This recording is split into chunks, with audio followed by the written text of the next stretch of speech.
ओम शांति। बाप दादा मधुबन। आज की मधुर मुरली 22/8/2023।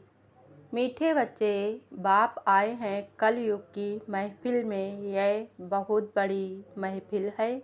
इस महफिल में तुम परवाने समा पर फिदा हो, पावन बनते हो। प्रश्न: यदि बच्चों का पुरुषार्थ अब तक भी चीटी मार्ग का है तो उसका कारण क्या है?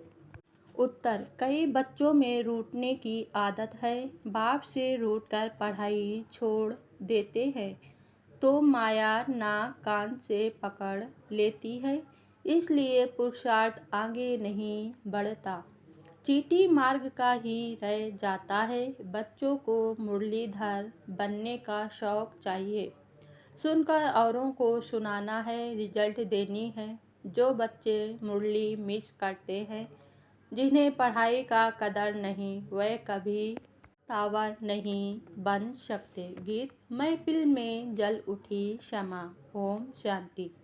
परमपिता परमात्मा शिव को क्षमा भी कहते हैं। नाम बहुत डाल देते हैं तो मनुष्य मूझ गए हैं। आत्मा भी ज्योत स्वरूप है, अब तुम जागती ज्योत बन रहे हो। क्षमा आई है, यह महफिल तो बहुत बड़ी है। कोई तो आकर बाप का बनते हैं, बाप का बन जीते जी फिदा हो जाते हैं। आज के मुरली से मुख्य 10 पॉइंट। पहली पॉइंट: दे अभिमान छोड़ा तो आप मुरे मर गई दुनिया। आप कौन? आत्मा। आत्मा शरीर को छोड़ देती है तो सारी दुनिया उसके लिए जैसे मर गई। दूसरी पॉइंट: अपने को आत्मा समझो, हम तो बाप के हैं। शरीर का भान मिटा देना है। मनुष्य मरते हैं तो देह सहित सब कुछ भूल जाते हैं। तीसरी पॉइंट: तुमको राजयोग सिखलाने के लिए बाप ने भी शरीर धारण किया है। महफिल में आए हैं, तुम्हारे में भी कोई पूरा जानते हैं, कोई अधूरा, कोई तो कुछ नहीं जानते। बाप कहते हैं, मैं इस रचना में आया हुआ हूँ। चौथी पॉइंट: शिव है परमपिता परमात्मा, सभी आत्माओं का बाप। भारतवासी जानते हैं, शिव जयंती भी मनाते हैं। मंदिर तो ढेर बनते हैं, उनकी यादगार में जड़ चित कितने ढेर बनाए हैं। पांचवी पॉइंट: यह है अभी पतित दुनिया की महफिल, फिर होगी पावन दुनिया की महफिल।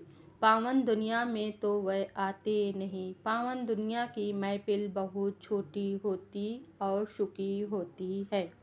छठवीं पॉइंट: तुम बच्चे ही यह जानते हो और ऐसे वैकुंठ में जाने के लिए पुरुष करते हो, परंतु तुम्हारा पुरुषार्थ बड़ा ठंडा चीटी मार्ग का देखते हैं। सातवीं पॉइंट: माया किसको कान से नाक से पकड़ती रहती है, किसको भी छोड़ती नहीं। सोचते भी हैं ऐसे शिव बाबा को निरंतर याद करें, जैसे पत्नी पति को याद करती है। आठवीं पॉइंट: तो यह शिवाय नमः गीत तो जरूर रखना चाहिए। 2-4 गीत फर्स्ट क्लास रख लेने चाहिए। यह बाबा अपना अनुभव बतलाते हैं। दिल होती है बाबा की याद में रह कर खोए, परंतु भूल जाते हैं। 9वीं पॉइंट: तुमको बहुत मीठा बनना है, कोई को दुख मत दो। अंत में तुम बच्चे बहुत मीठा बाप जैसा बन जाएंगे। पुरुषार्थ करना है। 10वीं पॉइंट: तुम ब्राह्मण कुल भूषणों को मुरली रोज जरूर सुननी चाहिए। मुरली नहीं सुनेंगे तो धारणा कैसे होगी। मुरली नहीं सुनते हैं तो जरूर समझो वह बख्तावर नहीं। मुरली को कभी छोड़ना नहीं चाहिए।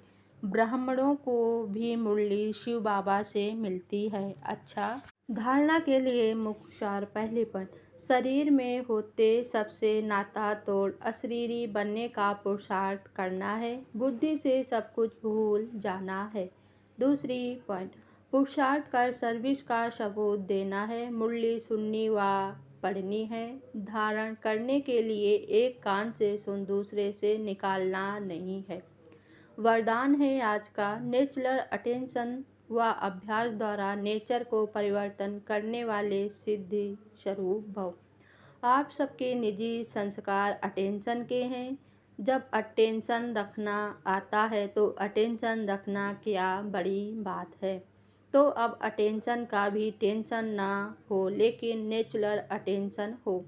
आत्मा को प्यारा होने का नेचुरल अभ्यास है। न्यारी थी, न्यारी है, फिर न्यारी बनेगी। जैसे अभी वाणी में आने का अभ्यास पक्का हो गया है, ऐसे वाणी से परे न्यारे होने का अभ्यास भी नेचुरल हो जाए तो न्यारेपन के शक्तिशाली वाइब्रेशन द्वारा सेवा में सहज सिद्धि को प्राप्त करेंगे और यह नेचुरल अभ्यास नेचर को भी बदल देगा।